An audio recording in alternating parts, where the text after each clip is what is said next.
High বন্ধুরা, শুভ সন্ধ্যা। এই দেখো আমার ছেলে পড়ার ভয়ে কি করছে। ওকে আজকে বই নিয়ে বসতে বলেছি বলে সন্ধ্যাবেলায় ও বলছে, মা তোমার কাজটা আমি করে দিচ্ছি। তার কারণে সে এখন আটা মাখাচ্ছে। দেখো বন্ধুরা, কিভাবে পড়াশোনার ভয়ে বাহানা শিখেছে। একটু কমেন্ট করে জানাবে যে আমার ছেলের আটা মাখানোটা কেমন হয়েছে। শেষ অবধি মাখিয়ে ফেলেছিল, কিন্তু পড়াশোনার ভয়ে কেউ যে কাজ করতে রাজি হয়ে যাবে সেটা আগে জানতাম না।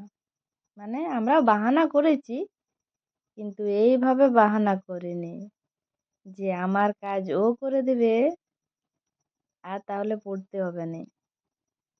দেখতে থাকো কিভাবে আটাটা মাখাচ্ছে। মানে ভাবা যায় এখনের বাচ্চাদের মাথায় তাহলে কি ঘোরাফেরা করে, মানে কতটা ফাঁকিবাজ হতে পারে। আমি তো ভেবেই অবাক হয়ে যাই যে এর পড়াশোনা কি করে করায়।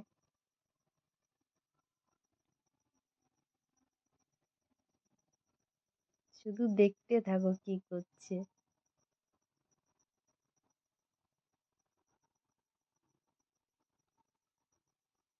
আমার তো খুব টেনশন হয় যে ও পড়াশোনা শিখবে কি করে। সবাই একটু কমেন্ট করে জানাবে যে একে পড়াশোনা শেখানো যায় কি করে।